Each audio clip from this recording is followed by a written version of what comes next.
मुंबईच्या प्रेस कॉन्फरन्समध्ये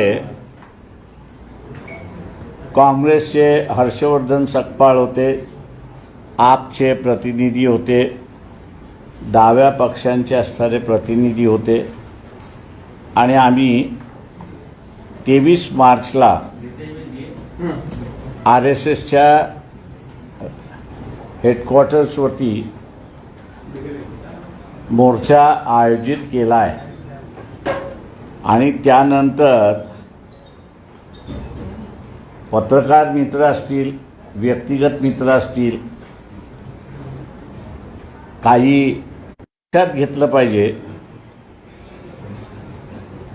की स्वातंत्र्याच्या लढ्यामध्ये RSSची अजिबात भूमिका नव्हती. तो सामाजिक लढा असेल किंवा राजकीय लढा असेल. उलट त्यांनी असणारं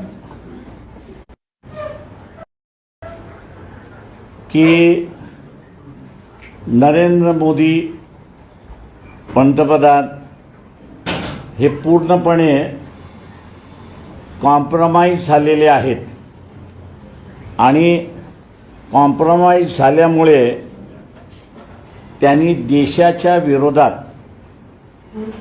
निर्णय घ्यायला त्या ठिकाणी सुरुवात केलेली आहे. एस्टीम फाईलमध्ये नरेंद्र मोदी यांचं नाव आलंय आणि त्यांनी देशाचं सार्वभौम हे एका प्रकारे किंवा त्याने अमेरिकेसमोर घाण ठेवलंय अशी असणारी परिस्थिती आहे. आणि म्हणून आपण बघत असाल की या खाडी युद्धामध्ये भारतावरती सार्वभौम नाही तर आमची सत्ता आहे, आम्ही सांगू तेच भारत करेल असं दाखवण्यासाठी अमेरिकेने भारताला म्हणजे नरेंद्र मोदी याला मुभा काय दिली तर रशियाकडून तुम्ही असणारं तेल विकत घेऊ शकता. म्हणजे अगोदरचे आदेश की बंद करा, आत्ताचे आदेश तुम्ही विकत घेऊ शकता. आणि नरेंद्र मोदी हा ज्याला आपल्याला म्हणता येईल की कॉम्प्रोमाइज झालेला आहे आणि अमेरिकेसमोर नरेंद्र मोदी नाचतोय अशीच असणारी परिस्थिती आहे. Dancing to the tune of America असं इंग्रजीमध्ये आपण म्हणतो, तशा रीतीने असणारा मोदी आता डान्सिंग ट्विन झाले तशी असणारी परिस्थिती आहे. मोदींना पंतप्रधान करण्यामध्ये RSSची भूमिका होती. 47च्या कालावधीमध्ये RSSने काहीच भूमिका घेतली नाही. आजही आपल्याला दिसतंय की एसटीच्या फाईलमध्ये 10-10, 12-12, 15-15 वर्षांच्या मुलामुलींशी कशा पद्धतीने असणारं त्यांचं विभक्त करण्यात आलं, त्यांच्याशी खेळ करण्यात आला, हे आपल्याला असणारं त्या ठिकाणी दिसतंय. मी इथल्या असणाऱ्या RSSचा जो कार्डर आहे, सवर्ण हा जो कार्डर आहे, मध्यमवर्गीय हा जो कार्डर आहे, त्याला इशारा देऊ इच्छितो की जगभरामध्ये अनेक शहरांमध्ये, अनेक राज्यांमध्ये तिथल्या मुळी पळवल्या गेल्या, कुठे गेल्या याची माहिती नाही. भारतामध्ये सुद्धा तेच झालेलं आहे. नरेंद्र मोदी त्याचं प्रतीक आपल्याला असणारं या ठिकाणी दिसतंय. म्हणून RSSने जसं 1947मध्ये भूमिका घेतली नाही, एस्टीन फाईलमध्ये नाव आल्यानंतर सुद्धा नरेंद्र मोदी RSSने काहीही कारवाई घेतली नाही, भूमिका घेतली नाही. आणि म्हणून आम्ही जाब विचारायला RSSला की तुम्ही भूमिका का घेत नाही. तुम्हाला ज्याचं चारित्र्य नाही असं पंतप्रधान तुम्हाला चालतो का, असे अनेक प्रश्न घेऊन आम्ही RSSला 23 तारखेला विचारणार आहोत. आम्ही इथल्या मध्यमवर्गीयांना आवाहन करतोय की जे लोन आपल्याला भारतामध्ये आलेलं दिसत नाही, ते लोन आता असताना आपल्याला येताना त्या ठिकाणी दिसेल. भूमिका सगळ्यांनी घ्यावी आणि कॉम्प्रोमाइज झालेला पंतप्रधान याला बाजूला सारलं पाहिजे, त्याचा राजीनामा मागितला पाहिजे. यासाठी RSSला सुद्धा आम्ही भूमिका घ्यायला लावू अशी असणारी परिस्थिती आहे.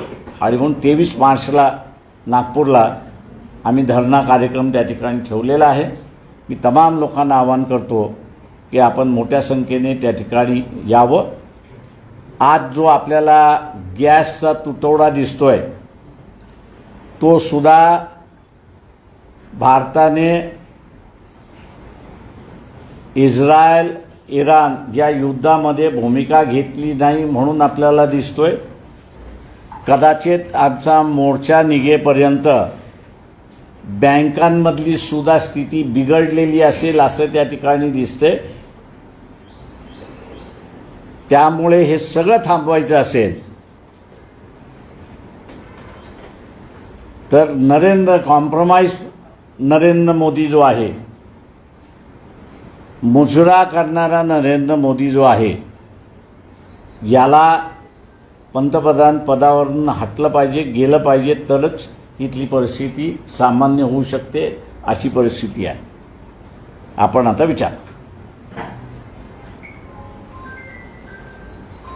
आपण जर पाहिलं तर सध्या जो व्यावसायिक गॅस पुरवठा आहे तो बंद करण्यात आलेला आहे, पण सर्वसामान्य नागरिकांना गॅस मिळण्यासाठी सरकार म्हणतंय की गॅसचा तुटवडा नाही, पण प्रत्यक्षात रांग आहे. मी तुम्हाला आत्ता तुम्हाला गॅस तुटवडा दिसतोय. मी त्या गॅस तुटवड्याचं कारण दिलं की ओमानमधनं आपल्याला गॅस येतो.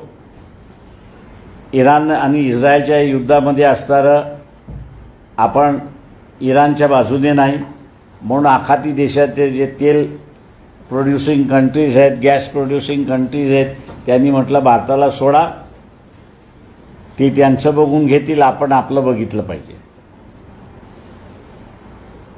सरकार का सांगते की तुटवडा नाहीये, नागरिकांनी घाबरलो. माझं म्हणणं असं आहे की अजून तुटवडा वाढवला की लोकांनी असणारं भारतीय जनता पक्षाच्या कार्यालयाचं, कार्यकर्त्याचं, आमदाराचं, नगरसेवकाच्या घरी जाऊन तुम्हाला आम्ही सत्ता दिली, तुम्ही आम्हाला गॅस दिला नाही, पण आता तुम्ही सकाळ दुपार संध्याकाळ आम्हाला जेवायला घाला, हे आंदोलन सुरुवात केलं पाहिजे. सर, तुम्ही मुजरा मोदी म्हटले तर पण भाजप तर म्हणतो असे काही फाईल नाहीये, पुरावे नाही. विरोधी पक्षाने तर नुसते आवाही उठवत आहे. हो ना, म्हणूनच असणारा अमेरिकेला इशाऱ्यावरती नाचतात आहेत. तेल कधी खरेदी करायचं असेल तर करतो, बंद करायचं असेल तर बंद करतो. अजून काय पुरावा पाहिजे? मुजरा मोदी म्हटलं त्यानंतर तीव्र भावना उठवलेल्या होत्या. तुम्ही डान्सिंग क्वीन आहे म्हणता. हो, डान्सिंग क्वीन आहे ना. अमेरिकेसमोर डान्सिंग क्वीनच आहे तो. त्यांनी म्हटलं नाच तर नाच, थांब तर थांब, विकत घे तर घे. सर, एकीकडे इराण जे आहे तर ते चायनाला आणि बांगलादेशला ऑइल पुरवत आहे, गॅस देत आहे, मात्र भारताला देत नाही. याबद्दल काय? मी तेच तर तुम्हाला म्हणालो की तुमचे संबंध तुम्ही बिघडवले. इराण आणि इस्रायलच्या युद्धामध्ये आखाती देश हे तुमच्याबरोबर राहिलं, इस्रायल तुमच्याबरोबर राहिलं नाही. आणि युद्धामध्ये तुम्ही असणाऱ्या भूमिकाच घेत नाही आहात. कोणाच्या बाजूने आहात ते? मुंबईला आंदोलन झालं, तिथं राहुल गांधीला तुम्ही बोलवलं होतं, ते आले नाही, तर नागपूरच्या आंदोलनात येतील का? त्यांना काही निमंत्रण? काँग्रेसचे अध्यक्ष हर्षवर्धन सकपाळ बैठकीला होते. आता त्यांनी ठरवायचं आहे, त्यांच्या अध्यक्षाला बोलवायचं की न बोलवायचं. त्यांनी बोलवलं तर आमचं स्वागत आहे. एकीकडे बांगलादेशमध्ये हिंदूवर अत्याचार होते म्हणून बांगलादेशच्या विरोधात भाजप प्राण पेटवते. त्याच बांगलादेशला 5,000 टन डिझेल आपण सप्लाय करतो. आपल्याकडे आणीबाणीचा परिस्थिती असणार सुद्धा. हो, आता हे 5,000 गॅस पुरवावा उद्या ते अमेरिकेने सांगितलेलं असेल तर आश्चर्य मानू नये.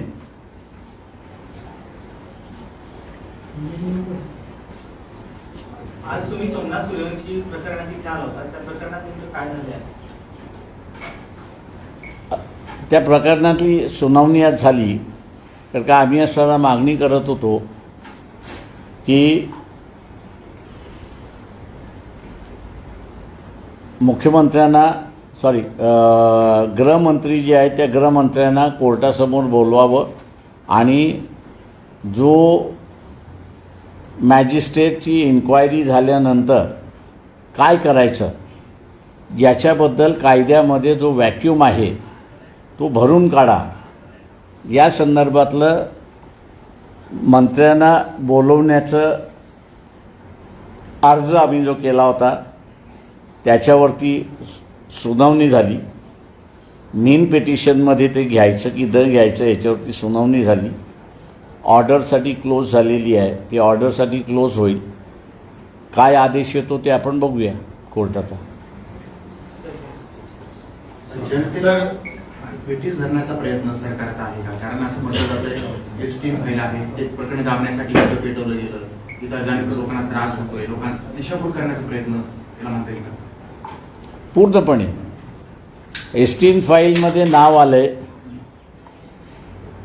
माझं म्हणणं असं आहे की मी इथल्या असणारा हा जो मध्यमवर्गीय आहे या मध्यमवर्गीयाला सांगू इच्छितो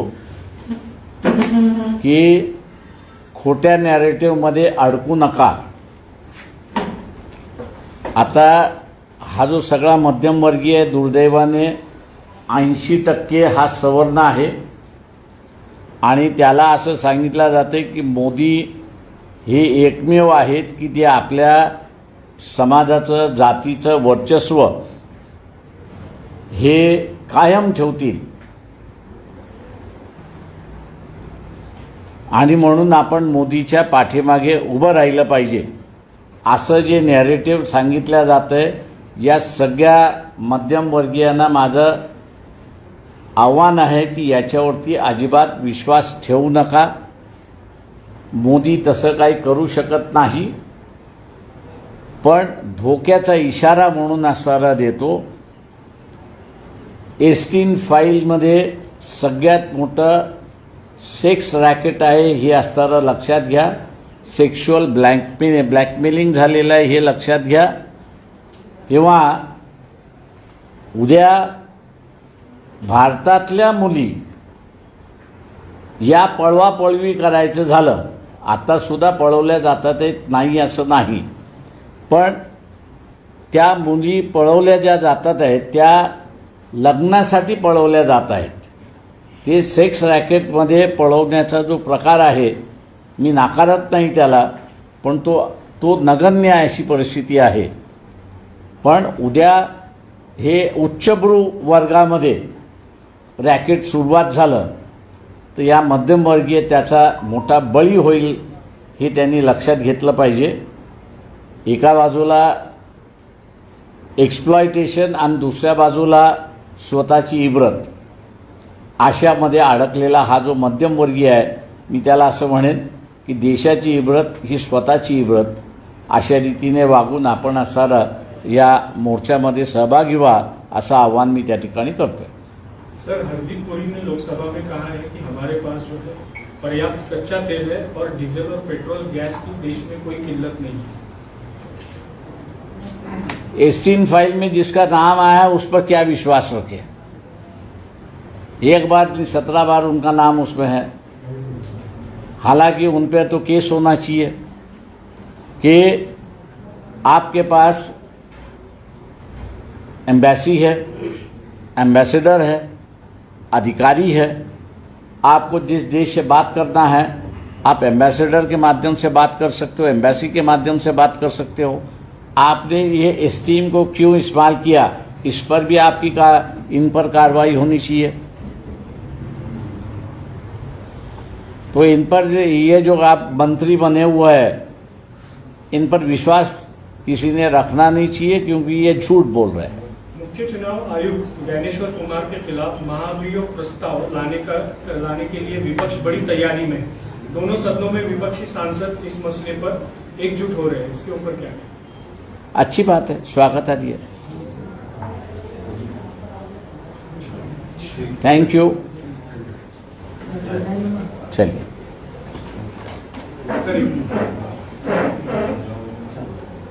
हाँ। प्रधानमंत्री नरेंद्र मोदी जो है ईरान के राष्ट्रपति मसूद पेजेशियन के साथ बातचीत करने वाले हैं और पश्चिम एशिया की गंभीर स्थिति पर वो बात करने वाले हैं। सवाल ऐसा है कि उन्होंने अभी तक जो है वो बड़े पद पर जाने पर और सर्वोच्च पद पर जाने पर बधाई दी है, ऐसा कहीं मुझे सुनने नहीं आया है। पहला औपचारिकता ये होती है कि हम माने या ना माने, हमारा दुश्मन हो या दोस्त हो, जब किसी राष्ट्र के उच्चतम पद पर बैठता है तो उसको अभिनंदन करना प्रधानमंत्री और देश के राष्ट्रपति दोनों का फर्ज, ऐसा मैं मानते चलता हूँ। प्रधानमंत्री ने फर्ज नहीं अदा किया तो प्रेसिडेंट ने भी वो फर्ज अदा नहीं किया। प्रेसिडेंट के लिए मैं इतना ही कहूँगा कि आदिवासी किसके सामने झुकता नहीं है, लेकिन ये प्रेसिडेंट ने भी उसी आदिवासी संस्कृति के साथ में जीना चाहिए और किसके सामने झुकना नहीं चाहिए। जो प्रेसिडेंट का रोल है, अदा है, उसको निभाना चाहिए। इतना ही मैं उनसे कहूँगा। ओम बिरला ने जो है उनका जो पद बर्खास्त करने की डिमांड थी, उसके बाद जो है ओम बिरला ने कहा है कि हर सांसद पर नियम लागू होते हैं, किसी को भी ये विशेष अधिकार नहीं है कि वो कभी भी और किसी भी विषय पर संसद में बोल सके। राहुल गांधी को सवाल ऐसा है कि एक तो इजाज़त लेके आप कह सकते हो, अगर इजाज़त नहीं मिलती है तो आपके गले की ताकत है। और कई बार मैं उसको इस्तेमाल करता हूँ। जब मैं सभागृह में था तो पूरी सदन का आवाज़ बंद करते हुए अपनी बुलंद आवाज़ में मैं रखता था। स्पीकर को ये कोई अधिकार नहीं है कि वो हेडमास्टर बन के जिए, वो सदन का हेडमास्टर नहीं है। लेकिन माइक तो म्यूट कर दिया जाता है। सवाल ऐसा है कि आपकी आवाज़ का ही माइक होना चाहिए। मैं कोर्ट में ये कहता हूँ कि कभी कभी जो है कोर्ट में मुझसे कोर्ट ही कहता है कि माइक बंद करवा दो। सवाल उसलिए ये है कि सदन में जो है वो आपकी अगर बात सुनने के लिए या सुनाने के लिए, आपको वैसे आपका वोकल कॉर्ड जो है वो स्ट्रांग करना चाहिए। आपकी आवाज़ जो है दूसरी आवाज़ को दबाना चाहिए। राहुल गांधी ने वो सीखना चाहिए। Thank you. सर एक शेवटचा प्रश्न। काल शिवसेना कोणाची याबाबत सुनावणी होती, पण सुनावणीची जी तारखे आहे ते सतत पुढे ढकलले जातात, काय नेमकं? जे माझ्या दृष्टीने सगळ्यात मोठा प्रश्न असा आहे की सुप्रीम कोर्टाने निर्णय दिला अगोदर की खरी शिवसेना एकनाथ शिंदेची आणि त्यांच्याकडे तो गेला। आतापर्यंत सुप्रीम कोर्टाने स्वतःचा एकतरी निर्णय उलटा फिरवलेला आहे का? तर मला कुठेच दिसत नाही की त्यांनी असा त्यांचा निर्णय उलटा फिरवलेला आहे। त्याच्यामुळे मी असं मानतोय की तो फायनल निर्णय असं धरून आपण चाललं पाहिजे। आता आपण त्यांनी निर्णय दिला आहे, तुम्ही मान्य करायचं की तुम्ही अर्जावरती अर्ज करत बसाल तर ते थोडी आपलं हे करत बसतील। ते म्हटलं आम्ही एकदा निर्णय दिलाय तो मान्य करायला नका करू, तुम्ही या मार्गाने येता, त्या मार्गाने येता, त्या मार्गाने येता, वरतून येता, खालून येता, करा अर्ज करण्याची मुभा आहे तुम्हाला. तुमचा अनुभव काय सांगतो ज्यात अंतिम काय पैसे खाल्ले, पार्शलिटी केली, सरकारच्या मार्फत चाललं. आता हे आरोप कशाला करून घेईल कोर्ट आपल्यावरती?